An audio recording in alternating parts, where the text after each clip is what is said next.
بسم الله الرحمن الرحيم إن الذين آمنوا وعملوا الصالحات أولئك هم خير البرية صدق الله العظيم.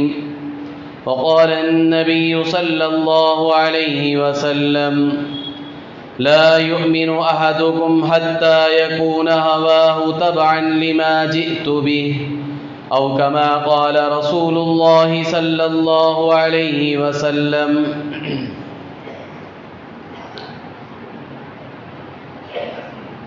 بزرگان محترم، عزیز نوجوانان اسلام، 3 جمعہ پہلے میں نے آپ حضرات کے سامنے ایک عنوان شروع کیا تھا، کفریہ سوچ، کفریہ بول اور کفریہ اعمال. ان تینوں چیزوں سے ایک مسلمان، ایک مومن ایمان سے خارج ہو جاتا ہے، دائرہ اسلام سے نکل جاتا ہے. ایک مسلمان کے لیے سب سے قیمتی چیز اس کا ایمان ہے.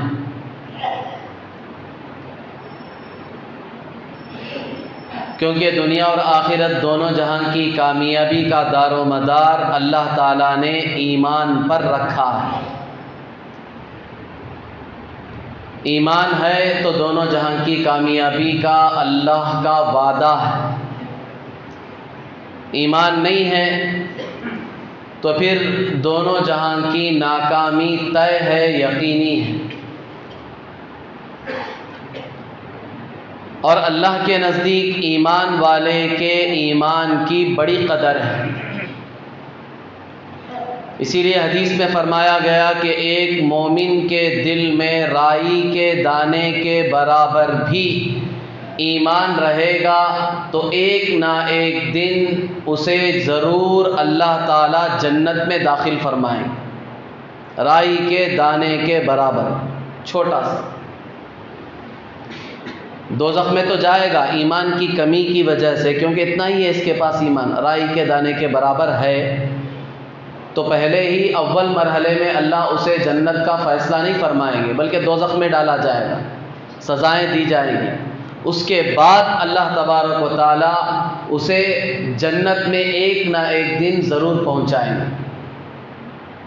تو ایمان والے کے ایمان کی اگرچہ وہ رائی کے دانے کے برابر ہو، اللہ کے یہاں بڑی قدر ہے. اللہ اسے قدر کی نگاہ سے دیکھتے ہیں.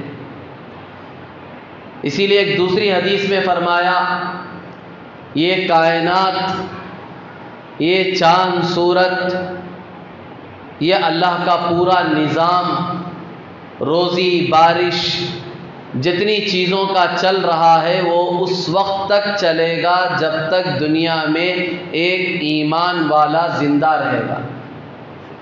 جس دن دنیا سے ایمان والے ختم ہوں گے، ایک بھی مسلمان، ایک بھی ایمان والا باقی نہیں رہے گا، صرف کافر رہ جائیں گے، غیر مسلم رہ جائیں گے، تو اللہ تبارک و تعالیٰ اس دنیا کو نہیں چلائیں گے.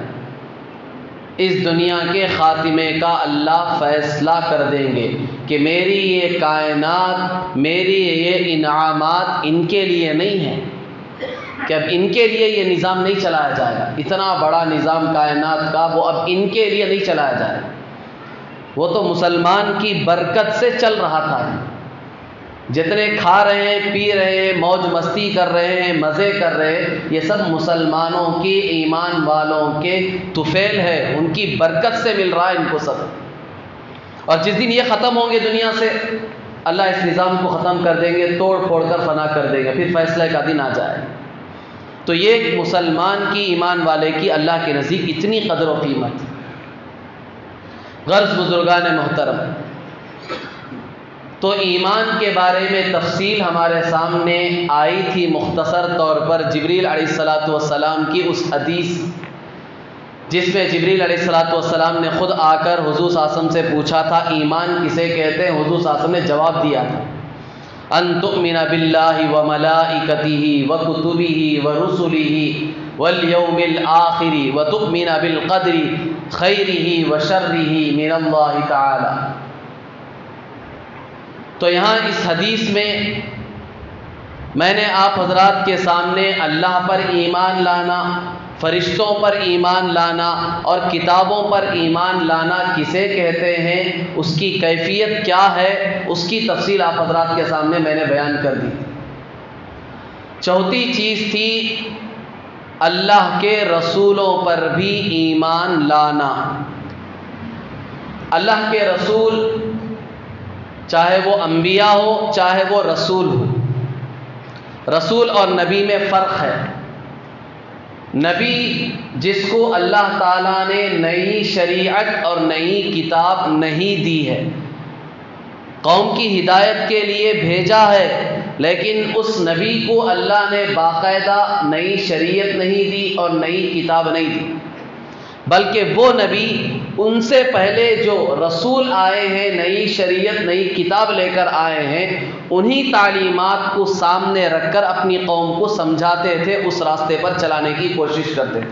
تو ان کو کہتے ہیں نبی، اور رسول کہتے ہیں جن کو اللہ نے باقاعدہ نئی شریعت اور نئی کتاب دے کر بھیجا، ان کو رسول کہتے ہیں۔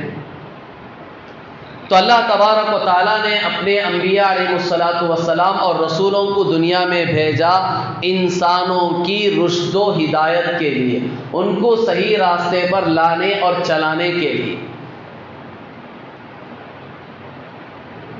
انبیاء علیہ الصلاۃ والسلام اور رسول دنیا میں کتنے آئے؟ مشکات شریف کی روایت ہے جس میں انبیاء علیہ الصلاۃ والسلام کی کل ملا کر انبیاء اور رسولوں کی تعداد یہ بیان فرمائی گئی ہے کہ 1,24,000 اس دنیا میں انبیاء اور رسول آئے، ان میں خاص طور پر رسول 315 آئے ہیں۔ بعض لوگوں نے 313 کی بھی تعداد بیان کی ہے، لیکن اس روایت میں 315 کی تعداد ہے۔ 1,24,000 آئے ہیں، ان میں اکثر انبیاء تھے اور 315 ان میں رسول تھے، اور صحیح واقعی تعداد کتنی ہے یہ اللہ ہی کو معلوم ہے بہتر۔ تو یہ جتنے انبیاء اور جتنے رسول جن کو اللہ تبارک و تعالیٰ نے بھیجا ہے، وہ انسانوں کی رشد و ہدایت کے لیے، ان کی رہبری کے لیے، انہیں صحیح راستہ بتانے کے لیے اللہ تعالیٰ نے بھیجا ہے۔ تو ان رسولوں اور نبیوں پر ایمان لانا، ان کے بارے میں دل سے یقین کرنا کہ یہ جتنے بھی نبی اللہ نے بھیجے ہیں، جن کا ہمیں علم ہے اور جن کے بارے میں ہمیں علم نہیں ہے، سب پر ہم 100% یقین کرتے ہیں کہ یہ سب انسانوں کی ہدایت کے لیے آئے تھے۔ قرآن پاک میں اللہ تبارک و تعالیٰ نے 25 نبیوں کا نام بیان کیا، پورے قرآن میں 25 نبیوں کا ذکر آیا ہے۔ اس کے علاوہ کون کون نبی تھے، ان کے نام کیا تھے، کہیں کسی کو پتہ نہیں۔ قرآن میں اللہ نے 25 نبیوں کا ذکر کیا، ہم تو صرف انہی کو جانتے ہیں۔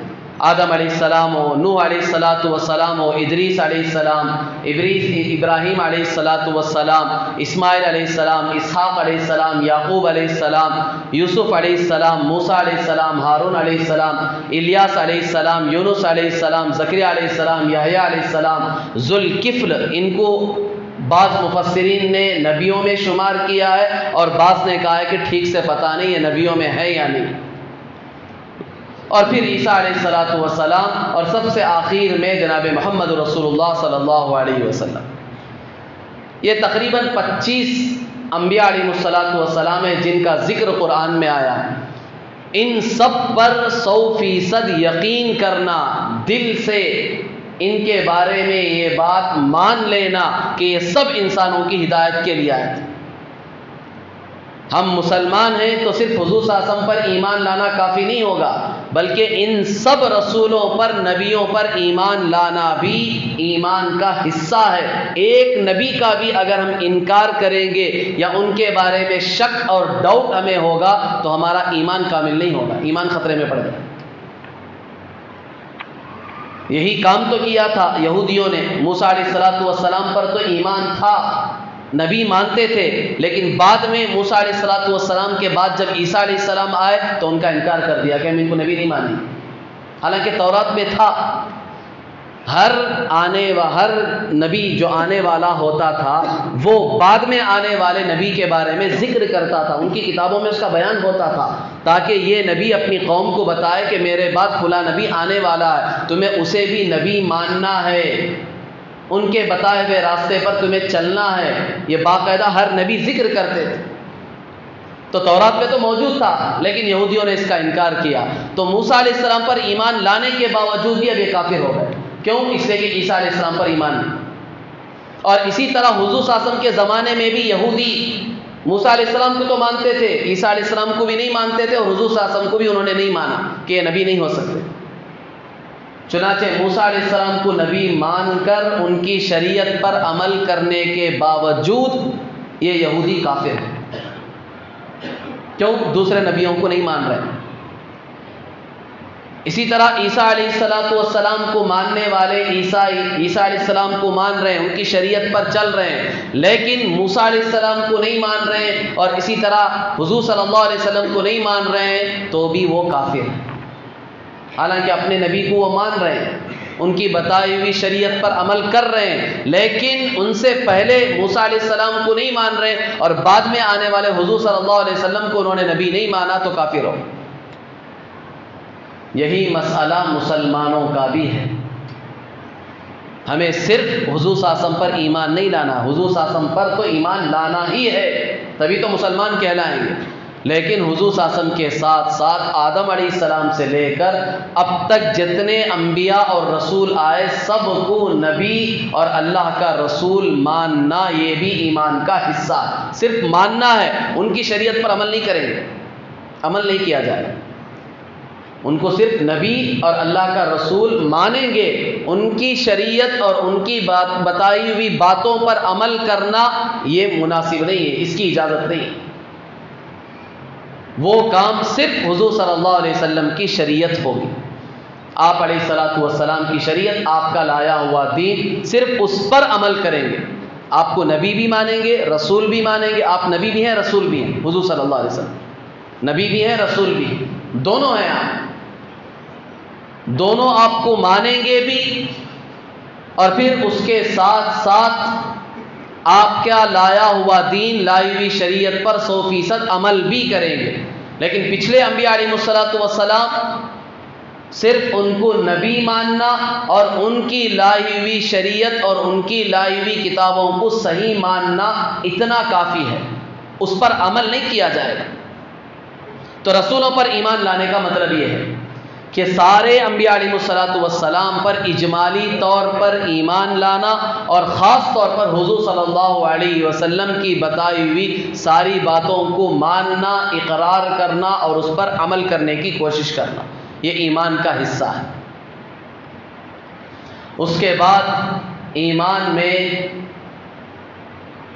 5ویں چیز یوم آخر ہے، آخر دن یعنی قیامت کا دن، اس پر بھی 100% ایمان لانا اور یقین کرنا، یہ بھی ایمان کا حصہ ہے۔ اگر کسی کو آخرت کے دن کے بارے میں، قیامت کے دن کے بارے میں شک ہو، کھٹکا ہو دل میں، تو پھر اس کے ایمان کا کوئی اعتبار نہیں۔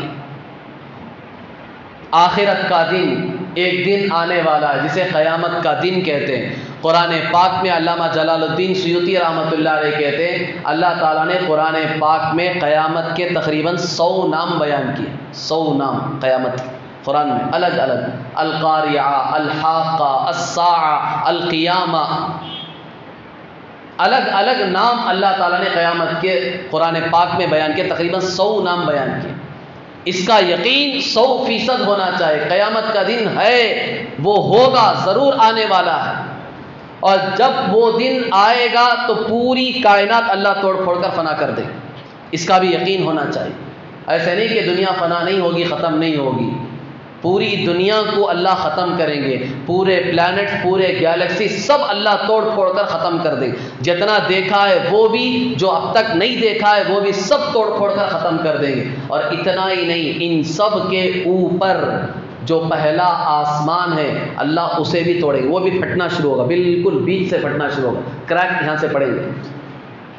قرآن پاک کے 29ویں پارے کی تیسری سورت میں سورہ حاقہ میں اللہ اس کا ذکر کرتے ہیں، وَالْمَلَكُ عَلَىٰ أَرْجَائِهَا، کہ فرشتے جب آسمان بیچ سے پھٹنا شروع ہوگا تو سب ڈر کے مارے کنارے بھاگ جائیں گے کہ یہ تو پھٹ رہا ہے، یہاں رکیں گے تو ہم بھی گریں گے۔ لیکن وہ صرف وہاں پھٹے گا نہیں بلکہ پورا آسمان پھٹے گا، سب توڑ پھوڑ کر فنا کر دیں۔ پہلا آسمان پھٹے گا، ٹوٹے گا، دوسرا، تیسرا، چوتھا، پانچواں، چھٹا، ساتواں، ساتوں آسمان اللہ توڑ پھوڑ کے ختم کر دے۔ یہ سب فنا ہونے والی چیزیں ہیں۔ ہاں، جنت اور دوزخ اللہ اسے باقی رکھیں گے، کیونکہ یہ اللہ نے ہمیشہ ہمیشہ کے لیے بنائی ہے، دونوں جنت اور دوزخ، ان پر فنائیت نہیں آئے گی۔ جنت اور دوزخ اللہ اسے ہمیشہ ہمیشہ کے لیے اللہ نے ان کو بنایا، یہ فنا نہیں ہوگی۔ سب پورا نظام اللہ تبارک و تعالیٰ توڑ پھوڑ کر فنا کر دے۔ یہ سب ختم ہونے کے بعد انسان بھی ختم ہوں گے، سب مریں گے، سارے انسان، جنات، چرند پرند سب پورا ختم ہو جائے گا۔ ایک سور پھونکنے سے اسرافیل علیہ السلام جن کی پیدائش کے بعد سے لے کر اب تک وہ سور میں اپنا منہ یوں رکھے ہوئے، کوئی کام نہیں، ان کا کوئی کام ہی نہیں ہے، صرف سور ہی میں یوں، حدیث میں آتا یوں منہ رکھے ہوئے ہیں، جب حکم ہوگا فوراً سور پھونکے، ایک ہی کام ہے ان کا۔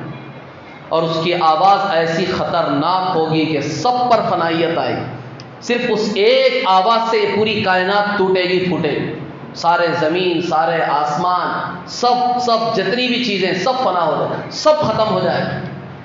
اس کے بعد پتہ نہیں کتنے سال یہ وقفہ رہے گا، کہیں صحیح طور پر اس کی ہمیں تصریح نہیں ملتی، صراحت نہیں ملتی کہ کتنے سال تک یہ پوری فنائیت کے بعد اسی حال میں رہے گی پوری کائنات۔ اس کے بعد پھر اسرافیل علیہ السلام کو حکم دیا جائے گا کہ سور پھونکا جائے۔ اسرافیل علیہ السلام دوسری مرتبہ سور پھونکیں گے تو سارے انسان اور جنات، چرند پرند جو کچھ ہوں گے سب دوبارہ زندہ ہو کر نکلیں گے مٹی کے نیچے سے، جہاں جہاں دفن ہوئے، جہاں جہاں ان کے ذرات پانی میں بہائے گئے ہیں، ہواؤں میں اڑائے گئے، اللہ سب کو اکٹھا کریں گے، سب کو جمع کر کے دوبارہ سب زندہ ہوں گے اور سب میدان محشر میں جمع ہو جائیں، اور پھر وہاں اللہ تبارک و تعالیٰ ترازو کو قائم کریں گے۔ قرآن کہتا ہے وَنَزَعُ الْمَوَازِينَ الْقِسْطَ لِيَوْمِ الْقِيَامَةِ فَلَا تُظْلَمُ نَفْسٌ شَيْئًا وَإِنْ كَانَ مِثْقَالَ حَبَّةٍ مِّنْ خَرْدَلٍ أَتَيْنَا بِهَا وَكَفَىٰ بِنَا حَاسِبِينَ، کہ اس دن ہم انصاف کا ترازو لا کر رکھیں پوری انسانیت کے سامنے، نبی ہوں گے، رسول ہوں گے، سارے انسان ہوں گے، سب کے سامنے وہ ترازو لا کر رکھا جائے اور ہر ایک کے نامہ اعمال لائے جائیں گے، اعمال کو وہ دونوں ترازو میں رکھ کر تولا جائے۔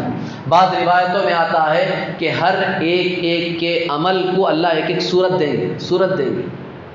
زنا کیا ہے تو اس کی ایک شکل ہوگی، چوری کیا ہے تو اس کی ایک شکل ہوگی، جھوٹ بولا ہے تو اس کی ایک شکل ہوگی، کسی کو تکلیف دی ہے تو اس کی ایک شکل ہوگی، ہر گناہ کی اللہ ایک شکل دیں گے۔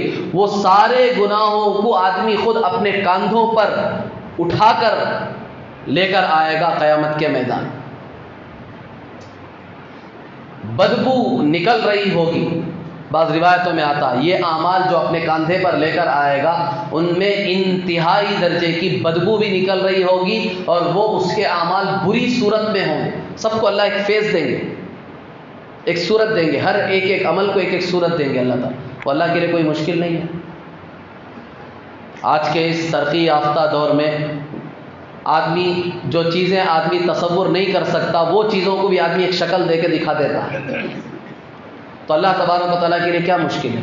اس دن ہر ایک عمل کو اللہ شکل دیں گے، وہ انتہائی بدصورت ہوگی اور اس میں سے بدبو بھی آ رہی ہوگی۔ اسی طرح نیک اعمال کے لیے بھی اللہ شکلیں دیں گے، نیک اعمال جس طرح حدیث میں آتا نہیں، قبر میں جب مسلمان کو سلا دیا جاتا ہے، نیک ہوتا ہے تو اس کی نماز آ جاتی ہے، سر کے پاس کھڑے ہو جاتی ہے، روزہ سیدھے طرف آ کر کھڑا ہو جاتا ہے، زکوٰۃ بائیں طرف آ کر کھڑی ہو جاتی ہے، اور اس کے دوسرے اعمال اس کے پاؤں کے پاس آ کر کھڑے ہو جاتے ہیں۔ یہ کھڑے ہو جاتے کیا کھڑے ہوتے ہیں؟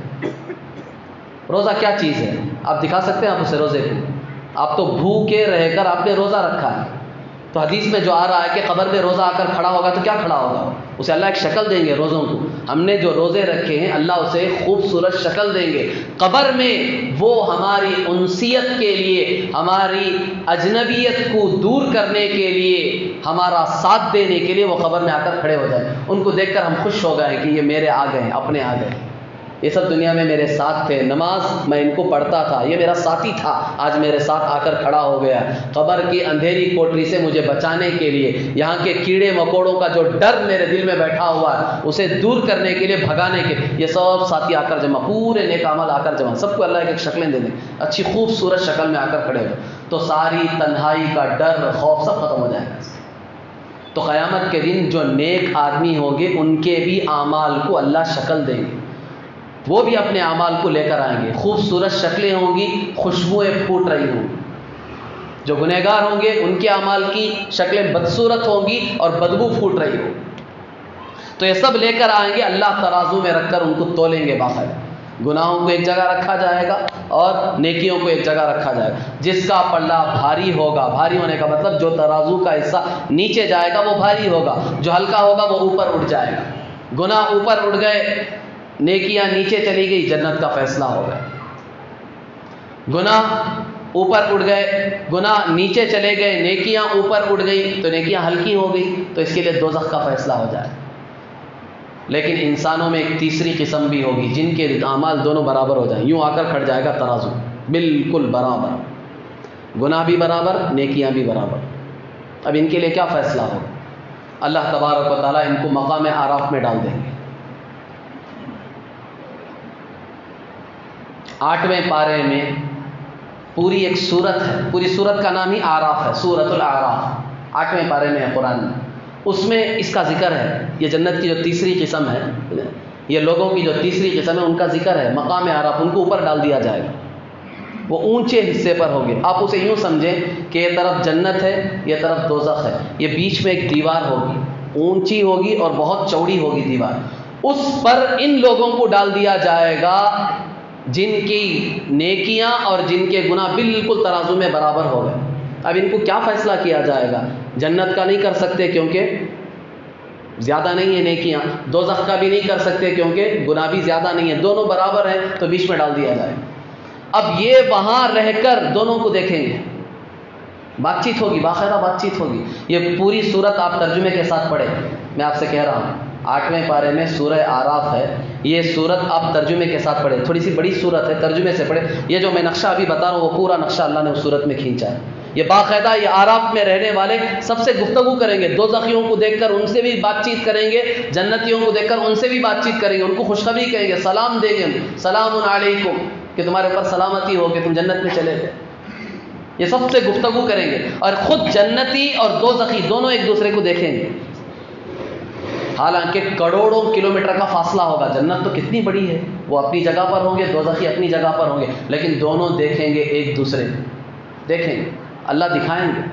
آج کے زمانے میں یہاں سے بیٹھ کے امریکہ والوں کو دیکھ رہا ہوں، میں بیٹھ کے ٹیب میں دیکھ رہا ہوں، نہیں دیکھ رہا ہوں، موبائل میں نہیں دیکھ رہا ہوں، یہاں سے بیٹھ کے دیکھ رہا ہوں. حالانکہ کتنی دیواریں ہیں، کتنے ملک ہیں، بیچ میں سمندر ہے، سب کچھ ہے. وہ سب کچھ چیر کر ہزاروں کلومیٹر دور جو آدمی بیٹھا ہوا ہے میں اسے یہاں بیٹھ کے دیکھ رہا ہوں، وہ مجھے دیکھ رہا ہوں، میں اسے دیکھ رہا ہوں. دنیا والے یہ کر سکتے ہیں تو اللہ نہیں کر سکتا.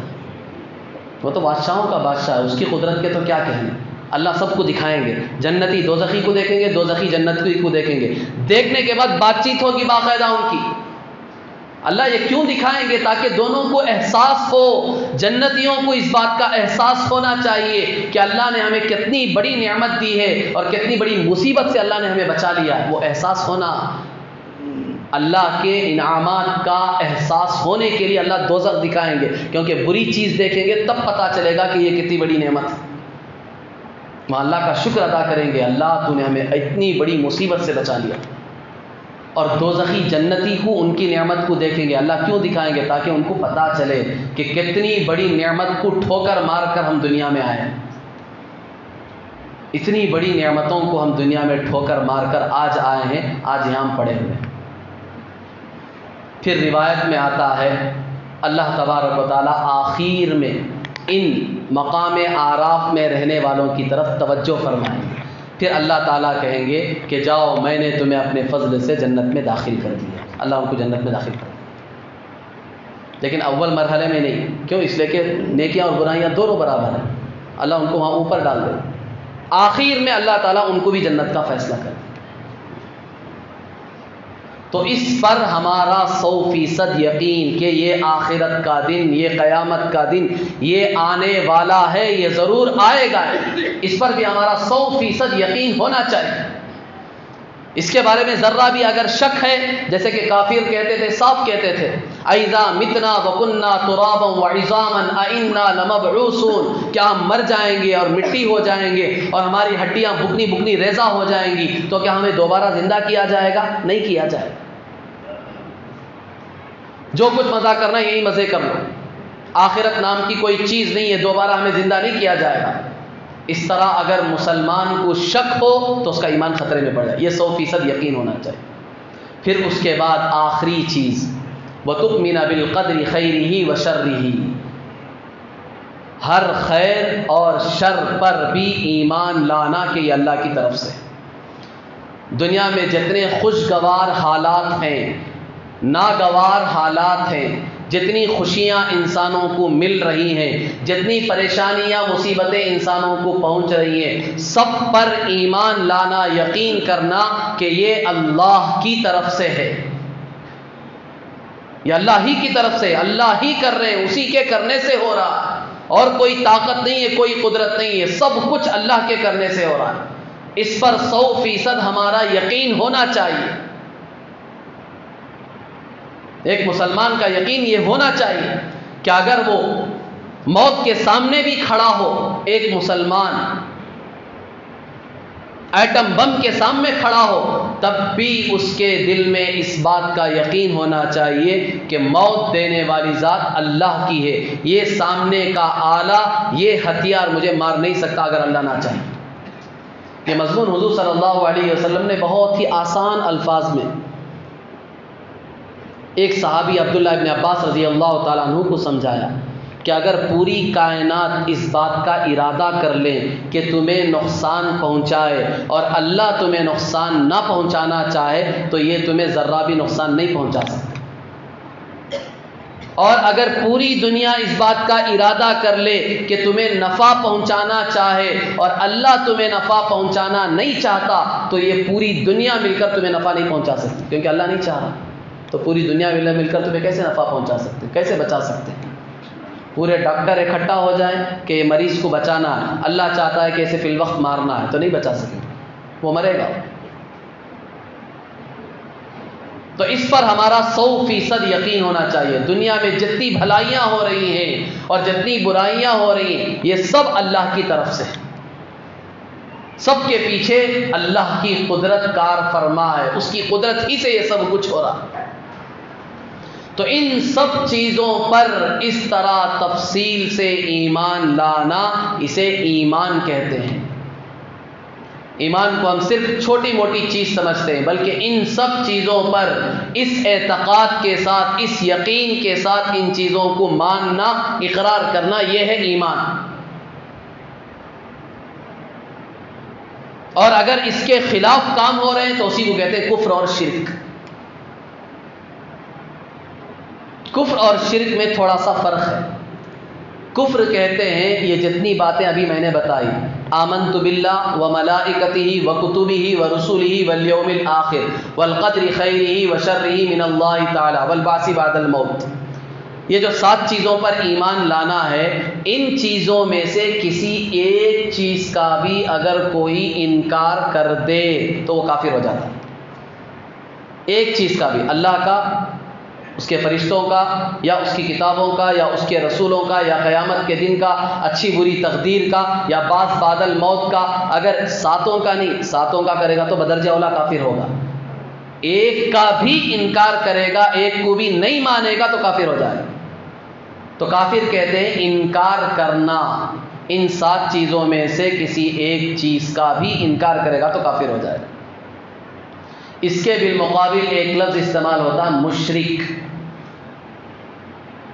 مشرک کہتے ہیں اللہ کی ذات یا اللہ کی صفات میں دوسروں کو جوڑ دینا، شریک کر دینا۔ انکار کرنے والے کو مشرک نہیں بولتے، جو بالکل مانتا نہیں اسے کافر کہتے ہیں۔ مانتا تو ہے، اللہ کو بھی مانتا ہے، لیکن اس کے ساتھ دوسروں کو بھی لا کے جوڑ دیتا ہے۔ اللہ کی قدرت کے ساتھ، اللہ کے علم کے ساتھ، اللہ کی جتنی صفات ہیں ان کے ساتھ دوسروں کو بھی شریک کر دیتا ہے، تو اسے مشرک کہتے ہیں۔ اور مشرک، یہ شرک بھی اتنا بڑا جرم ہے، اتنا بڑا جرم ہے، قرآن پاک میں اللہ نے علل اعلان کہا کہ میں ہر تمہارے گناہ کو معاف کر دوں گا سوائے شرک کے۔ شرک اتنا بڑا گناہ ہے کہ میں کبھی بھی معاف نہیں کروں۔ ان اللہ لا یغفر ان یشرک بہ ویغفر ما دون ذلک لمن یشاء۔ اللہ نے کہا کہ شرک کے علاوہ بڑے سے بڑا گناہ تم کر دو، میں معاف کر سکتا ہوں، معاف کر دوں گا، لیکن شرک کرو گے ہرگز معاف نہیں کروں گا۔ قرآن میں اللہ نے آیت اتار دی، اعلان کر دیا کہ نہیں معاف کریں گے۔ حضور صلی اللہ علیہ وسلم کے چچا ان کے لیے استغفار کر رہے تھے، کون؟ حضور صلی اللہ علیہ وسلم۔ اللہ نے روک دیا، ما کان لنبی والذین آمنوا ان یستغفروا للمشرکین ولو کانوا اولی قربا۔ نبی تمہارے لیے لائق نہیں ہے، یہ مناسب نہیں ہے، تمہارے مقام کے اعتبار سے تمہارے لیے مناسب نہیں ہے کہ تم ایک مشرک کے لیے میرے سے بخشش مانگ رہے ہو کہ اسے معاف کر دو۔ ہم نہیں معاف کریں گے، ہم نے تو اعلان کر دیا ہے کہ معاف نہیں کریں گے۔ آپ معافی مانگ رہے ہیں، اگرچہ کہ آپ کا وہ قریبی رشتہ دار ہو، حضور صلی اللہ علیہ وسلم کے سگے چچا ہیں، اور دوسرے مسلمانوں وہ بھی اپنے اپنے جو رشتہ دار تھے، قریبی رشتہ دار، ان کے لیے مغفرت کی دعائیں مانگنے لگے، تو اللہ نے اسی آیت میں مسلمانوں کو بھی روک دیا، والذین آمنوا، اے ایمان والوں تمہارے لیے بھی اجازت نہیں کہ تمہارے قریبی رشتہ دار ہی کیوں نہ ہو مغفرت کی دعا نہیں مانگ سکتے۔ مشرک ہیں وہ، میں معاف نہیں کروں گا تو کیوں مانگ رہے ہو خامخواہ؟ ابراہیم علیہ السلام کے بارے میں جو آتا ہے، قرآن نے خود صاف طور پر اس کی صراحت کی کہ صحابہ کو اسی آیت سے تھوڑی سی امید ہوئی تھی کہ ابراہیم علیہ السلام نے بھی اپنے باپ، مشرک جو تھے ان کے باپ آزر، باقاعدہ بت بناتے تھے، مشرک تھے وہ، ان کے لیے مغفرت کی دعا مانگی تھی ابراہیم علیہ السلام نے، جب ان کے باپ نے ان کو وطن سے نکالا تھا، بادشاہ سے کہہ کر، نمرود سے کہہ کر۔ تو جاتے ہوئے ابراہیم علیہ السلام نے کہا سأستغفر لک ربی، ابا جان میں آپ کے لیے جلدی اپنے رب سے بخشش کی دعا مانگوں، یہ کہتے ہوئے وطن سے واپس گئے۔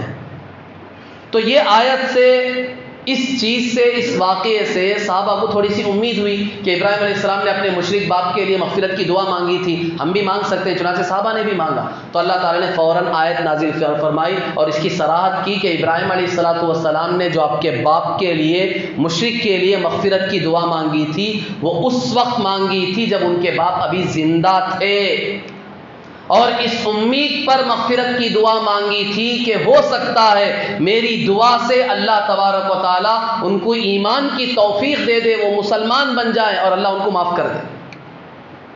لیکن قرآن خود نقل کرتا ہے، فلما تبین لہ، جب ابراہیم علیہ السلام کے سامنے یہ بات واضح ہو گئی، کھلم کھلا یہ بات واضح ہو گئی کہ ان کے باپ شرک میں مرے ہیں، مریں گے، تو پھر انہوں نے اپنے باپ کے لیے استغفار کی دعا ختم کر دی، کیا بخشش کی دعا نہیں مانگو۔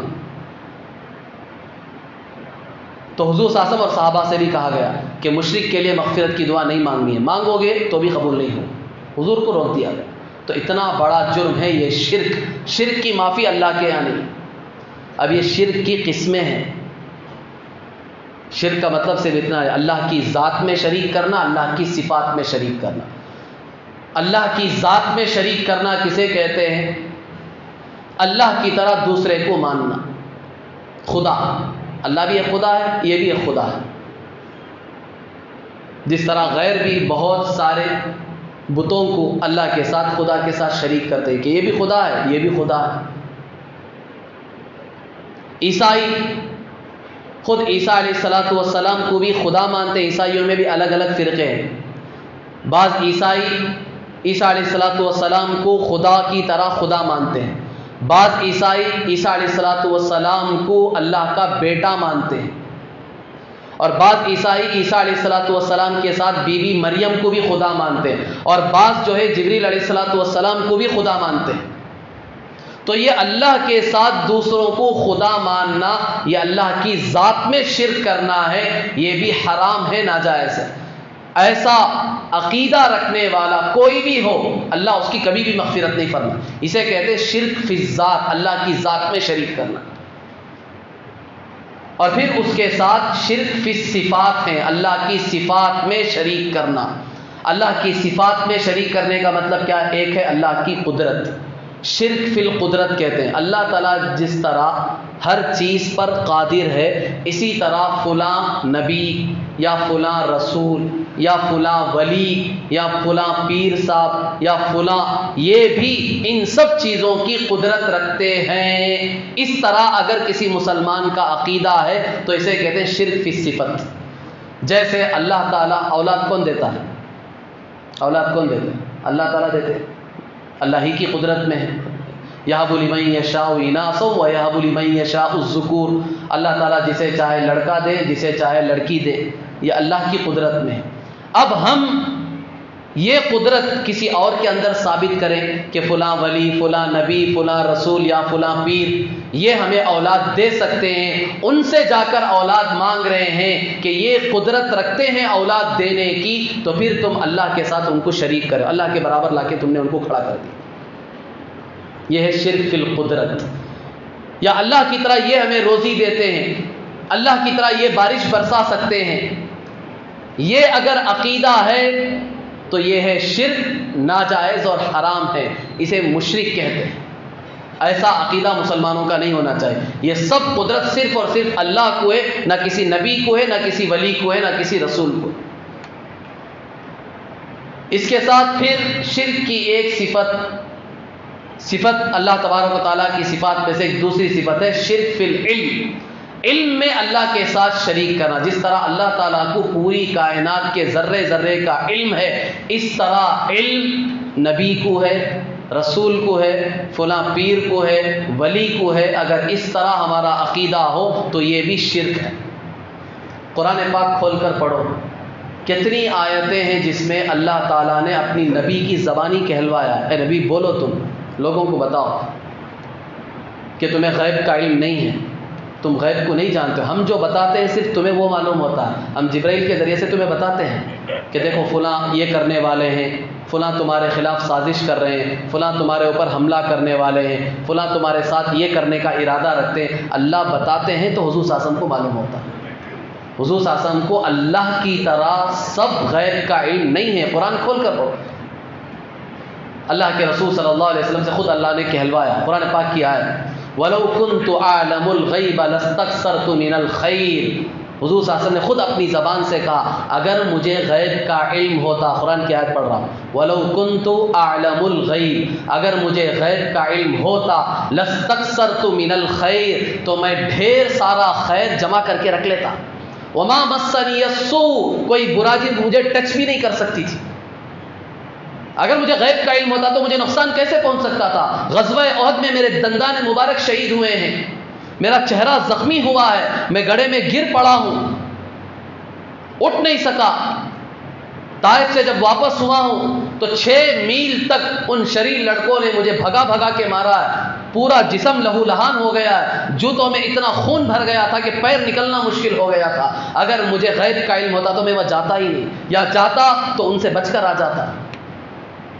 یہ اتنی تکلیفیں، اتنی مصیبتیں، اتنی پریشانیاں۔ ایک یہودی عورت نے باقاعدہ ایک بکری ڈھونڈ کر دعوت کی، حضور بھی تھے، صحابہ بھی تھے، دعوت قبول کر لی، کھانے کے لیے بیٹھ گئے، حضور نے بھی اٹھا کر لقمہ منہ میں ڈال لیا، بعض صحابہ نے بھی اٹھا کر لقمہ منہ میں ڈال لیا۔ صحابی کا تو انتقال ہو گیا، زہر تھا، وہ تو اپنا اثر دکھائے گا، حضور صلی اللہ علیہ وسلم نے بھی منہ میں ڈال لیا۔ جبرائیل نے آ کر فوراً بتایا کہ اس میں زہر ملا ہوا ہے، یا بعض روایتوں میں آتا ہے کہ اس ٹکڑے نے خود بتایا، تو حضور صلی اللہ علیہ وسلم نے فوراً سے باہر نکالا۔ غیب کا علم ہوتا تو نہ خود آپ کھاتے، نہ دعوت قبول کرتے، نہ صحابہ کو کھانے کے لیے کہتے۔ کتنے واقعات چاہیے، قرآن کی کتنی آیتیں چاہیے جس میں اللہ تعالیٰ نے صراحتاً بتایا ہے کہ نبی کو بھی غیب کا علم نہیں تھا۔ اللہ کے رسول صلی اللہ علیہ وسلم نے بے شک زمین کے اوپر کی چیزیں بتائی، زمین کے نیچے کی چیزیں بتائی، فضاؤں کی باتیں ہمیں بتائی، ہواؤں کی باتیں بتائی، آسمانوں کی باتیں بتائی، آسمان کے اوپر کی باتیں اللہ کے نبی نے بتائی ہے، بے شک بتائی ہے، وہ سب اللہ کے بتانے سے بتائی ہے، خود سے نہیں بتایا۔ سورہ کہف پڑھ کر دیکھو، 15 دن تک حضور صلی اللہ علیہ وسلم پریشان تھے، 15 دن تک یہودیوں نے آ کر سوال کیا تھا، حضور صلی اللہ علیہ وسلم چند سوالات کیے تھے، اصحاب کہف کا واقعہ بتائیں، ذوالقرنین کے بارے میں بتائیں، روح کی حقیقت کیا ہے یہ بتائیں، چند سوالات کیے تھے حضور صلی اللہ علیہ وسلم سے آ کر، 3-4 سوالات کیے تھے، حضور صلی اللہ علیہ وسلم نے فوراً کیا کہہ دیا؟ کل بتاؤں گا۔ حضور صلی اللہ علیہ وسلم کو اطمینان تھا کہ کل وہی آئے گی تو میں بتاؤں گا، جبرائیل مجھے بتا دیں گے تو ان کو بتا دوں گا۔ آن دی اسپاٹ بھی نہیں بتایا۔ دیکھو اگر غیب کا علم ہوتا تو فوراً بتاتے حضور صلی اللہ علیہ وسلم۔ حضور صلی اللہ علیہ وسلم نے کیا کہا؟ کل بتاؤں گا۔ اب ہوا کیا؟ اللہ کو یہ چیز بھی پسند نہیں آئی۔ کیوں؟ اس لیے کہ حضور صلی اللہ علیہ وسلم نے انشاءاللہ نہیں کہا اس وقت، انشاءاللہ کل بتاؤں گا یہ نہیں کہا حضور نے، حضور نے کہا کہ کل بتاؤں گا۔ کیوں؟ حضور کو اطمینان تھا وحی کے ذریعے سے اللہ بتا دیں گے جبرائیل کو بھیج کر۔ اللہ تعالیٰ نے بھی وحی کو روک دیا 15 دن تک، 1-2 دن نہیں 15، پورے کافر چھیڑنے لگے حضور صلی اللہ علیہ وسلم کو، نعوذ باللہ۔ دیکھو یہ نبی اپنے آپ کو کہتے ہیں، رسول کہتے ہیں، انہیں کچھ پتہ ہی نہیں۔ حضور صلی اللہ علیہ وسلم پریشان، 15 دن تک وہی نہیں آئے۔ اس کے بعد آئی سورہ کہف کی آیت کہ اے نبی جی جب آپ کسی کام کا ارادہ کریں تو اس ساتھ میں انشاءاللہ کہہ لیا کریں، انشاءاللہ اگر اللہ چاہے تو۔ حضور کو سکھایا جا رہا، بتایا جا رہا۔ 15 دن تک حضور پریشان رہے، غیب کا علم ہوتا تو کیوں نہیں بتا دیتے؟ قرآن میں کتنی آیتیں ہیں، حضور کا مقام بے شک اللہ کے بعد سب سے بڑا مقام حضور کا ہے، ان کے مقام کو کوئی پہنچ نہیں سکتا، ہم سوچ بھی نہیں سکتے حضور کا کیا مقام ہے۔ یہ اپنی جگہ ہے، لیکن غیب کا علم اللہ کی طرح حضور صلی اللہ علیہ وسلم کو نہیں تھا۔ اللہ اللہ ہی ہے، حضور صلی اللہ علیہ وسلم ہی ہے۔ سب کا ایک مقام ہوتا ہے، یہ نہیں کہ آدمی کو اس کے مقام سے اوپر بڑھا دیا جائے۔ تو یہ ہے شرک فی العلم، علم میں اللہ کے ساتھ شریک کرنا، اس طرح ماننا کہ اللہ کو جیسے سب چیزوں کا علم ہے ایسے نبی کو ہے، رسول کو ہے، ولی کو ہے، پیر کو ہے، وہ سب چیزیں ہمارے بارے میں جانتے ہیں۔ اس طرح اگر ہمارا عقیدہ ہے تو ہم شرک کر رہے ہیں، مشرک ہو جائیں گے، نعوذ باللہ، اللہ کی معافی سے محروم ہو جائیں گے۔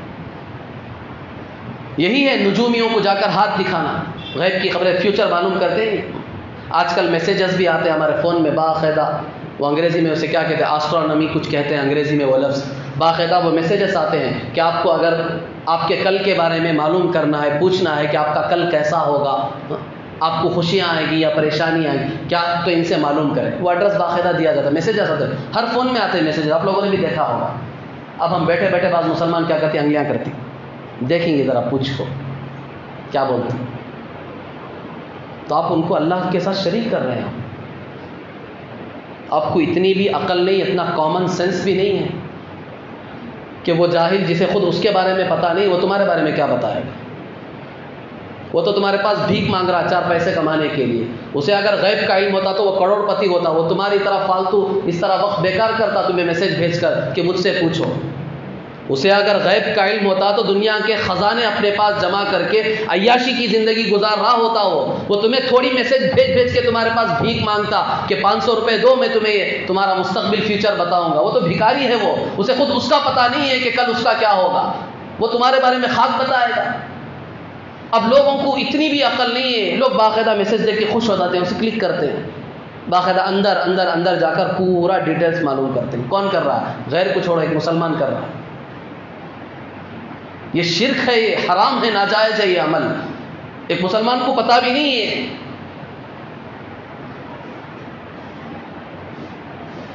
جیسے صرف ایک لطیفے کے طور پر ایک بات بتا کر میں اپنی بات کو ختم کروں۔ گلستان، جو عام طور پر اس کتاب کا نام میں بار بار آپ حضرات کے سامنے لیتا ہوں، تقریباً 850 سال پہلے لکھی گئی کتاب ہے، شیخ سعدی علیہ رحمہ، بہت بڑے اللہ والے بھی تھے۔ انہوں نے اسی طرح ایک نجومی کا واقعہ جو غیب کی خبریں لوگوں کو بتاتا تھا، غیب کی خبریں بتاتا تھا، فیوچر میں کیا ہوگا، تمہارے ساتھ کیا ہوگا، کیا ہونے والا ہے۔ ایک مرتبہ ایسا ہوا کہ یہ خود اپنے گھر میں داخل ہوا تو دیکھا کہ کوئی اجنبی آدمی اس کی بیوی کے ساتھ بیٹھ کے مزے کر رہا ہے، اجنبی ہے، خود اس کے گھر میں بیٹھ کے عیاشی کر رہا ہے۔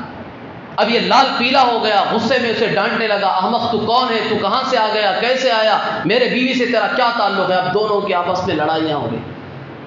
اسی وقت ایک اللہ والے کا وہاں سے گزر ہوا، انہوں نے ان کی لڑائیاں دیکھتے ہوئے کہا کہ یہ اپنے آپ کو نجومی کہتا ہے، یہ آسمان کے اوپر کی خبریں لوگوں کو بتاتا ہے، لوگوں کا فیوچر بتاتا ہے، اسے خود یہ پتہ نہیں کہ اس کے گھر کے اندر کیا ہو رہا ہے، اسے خود وہ معلوم نہیں کہ اس کی بیوی کے پاس کون آ رہا ہے کون جا رہا ہے، اور لوگوں کو کہاں کی خبریں بتا رہا ہے، آسمان کے اوپر یہ ہو رہا ہے، فلاں ملک میں یہ ہو رہا ہے، تمہارا فیوچر ایسا ہوگا، یہ لوگوں کو بتا رہا ہے، اسے خود اس کے گھر کا پتہ نہیں۔ یہی حال ہوتا ہے جو طوطے رکھ کے بیٹھتے ہیں راستوں میں، عجیب عجیب حرکتیں کرتے ہیں، لوگ بھی ان کے پاس چلے جاتے ہیں۔ یہ سراسر شرک ہے، اور شرک کی کسی صورت میں اللہ کے یہاں معافی نہیں۔ تو ان سب چیزوں کو ہمیں جاننا ہے، معلوم کرنا ہے، ان سے بچنا ہے۔ اللہ تبارک و تعالیٰ سے دعا ہے کہ اللہ تبارک و تعالیٰ صحیح معنوں میں ہم سب کو ان سب برے اعمال سے بچنے کی توفیق عطا فرمائے۔ اللہ تعالیٰ خالص توحید اللہ ہم سب کو نصیب فرمائے، اور شرک سے ہماری پورے امت مسلمہ کی اللہ تعالیٰ پوری حفاظت فرمائے۔ آمین۔ وآخر دعوانا الحمد للہ رب العالمین۔